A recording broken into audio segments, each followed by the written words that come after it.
कैसे हैं आप सभी? मैं आशा करती हूँ आप सभी लोग स्वस्थ और प्रसन्न होंगे। आज हम हमारा पाठ भोपाल से मुंबई को पढ़ेंगे और समझेंगे। तो आइए शुरू करते हैं इस पाठ को। ये है पाठ 8 भोपाल से मुंबई। इस पाठ में हम जानेंगे कि ये एक पत्र है। ये पत्र लिखा गया है। आइए इस पत्र को पढ़ते हैं। ज्योति निवास 40 सेक्टर 4 चंडीगढ़ 18 अप्रैल जो भी संडे है। प्रिय विशाल, प्रसन्न रहो। मैं यहाँ कुशलता से हूँ। आशा है कि तुम भी कुशलता पूर्वक होंगे। मैं तुम्हें अपनी भोपाल और मुंबई की सैर के बारे में इस पत्र में बताऊंगा। चंडीगढ़ से चलकर हम लोग दिल्ली, आगरा, ग्वालियर होते हुए भोपाल पहुंचे। भोपाल मालवा का ही एक भाग है और यह मध्य प्रदेश की राजधानी है। यानी एमपी की राजधानी क्या है? भोपाल। मालवा की हरियाली अनूठी है। यानी अनूठी मतलब अद्वितीय है, बहुत निराली है।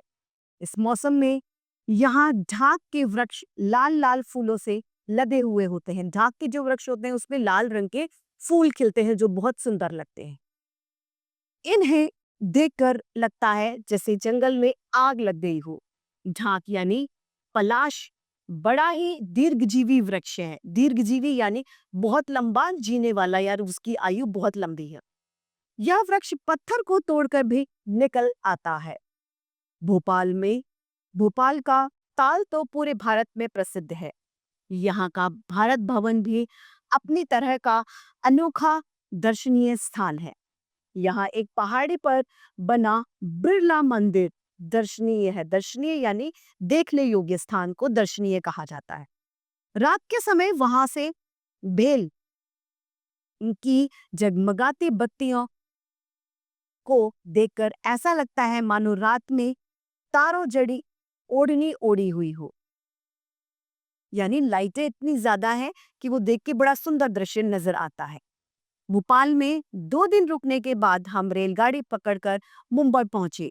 भोपाल में तो हमें रात के समय स्वेटर की जरूरत पड़ी थी, लेकिन मुंबई में तो रात में भी पंखे चल रहे थे। यानी मुंबई का मौसम गर्म था और भोपाल का मौसम में थोड़ी बहुत ठंडक थी। मुंबई में अनेक दर्शनीय स्थान हैं।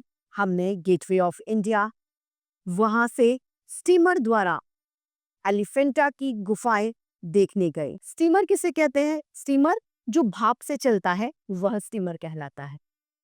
इसमें से अब केवल 7-8 गुफाएं ही अच्छी हालत में है। सब मतलब ध्वस्त नष्ट सी हो गई है। इसमें बड़े कलात्मक मूर्तियां हैं। एलिफेंटा की गुफाएं देखकर वापस लौटे तो गेटवे ऑफ इंडिया के निकट विक्टोरिया गार्डन भी हमने देखा। यह एक बड़ा संग्रहालय है। यहाँ पर मतलब संग्रह की भी वस्तुएं रखी गई हैं। इसके एक कक्ष में यानी एक कमरे में मृत जीव जंतुओं का संग्रहालय भी है। यानी मरे हुए जीव जंतुओं को वहां पर रखा गया है, उनके कंकाल जैसे।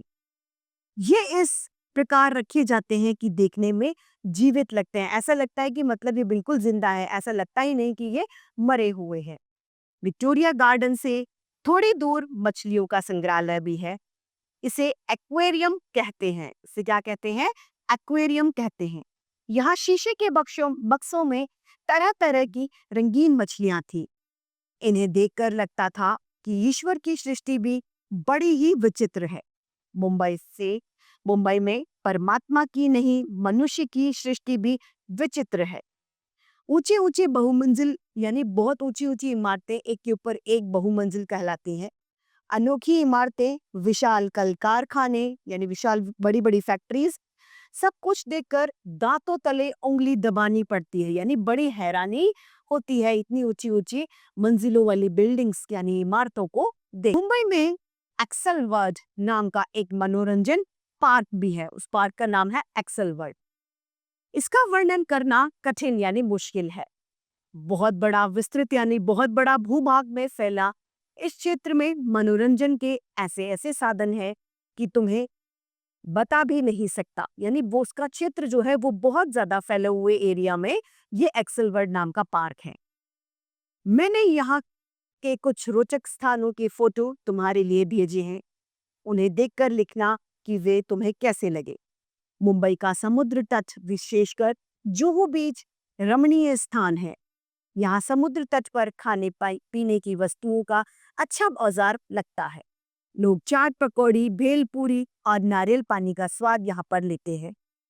चौपाटी का भी अपना ही अलग आकर्षण है। वहां हमने समुद्री ज्वर का अनुभव किया। पानी देखते ही देखते तट की ओर बढ़ और फिर ऊंची उछाल के साथ किनारे खड़े लोगों को उसने भिगो दिया। यानी लहर आई और एकदम ऊंची उठ गई, जो किनारे के लोग खड़े थे और उससे वो भीग गई। ज्वर के उतरने को भाटा कहते हैं। जब पानी का स्तर नीचे हो जाता है तो वो भाटा कहलाता है।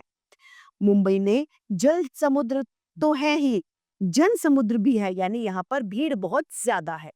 जिधर देखो उधर ही उमड़ता हुआ अपार जन समुद्र हिलोरे लोते दिखाई देता है।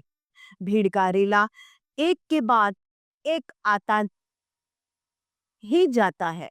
बिजली की ट्रेन आती है, भीड़ उतरती चढ़ती है और ट्रेन चल देती है। यानी इलेक्ट्रिक जो शटल है वो आती है, उसमें भीड़ चढ़ती है और उतरती है अलग अलग स्टेशन पे और फिर वो चली जाती है। 2 मिनट बाद दूसरी ट्रेन आ जाती है। भीड़ में तरह तरह के चेहरे दिखाई देते हैं।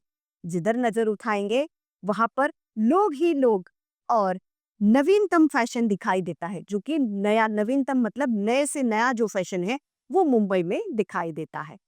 चारों ओर बस बेतहाशा भीड़, बेतहाशा शोर। हर जगह भीड़ ही भीड़ है और शोर ही शोर है। यानी मुंबई में शांति कहीं नहीं है। मुंबई में पहली बार आए आदमी तो इस भारी जन समुदाय को देखकर व्याकुल यानी उत्सुक हो जाता है।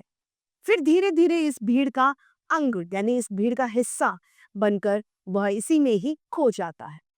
मैंने तुम्हारे लिए कुछ पुस्तकें, चित्र और खिलौने खरीदे हैं, जिन्हें देखकर तुम घर बैठे मुंबई की सैर का आनंद ले सकते हो।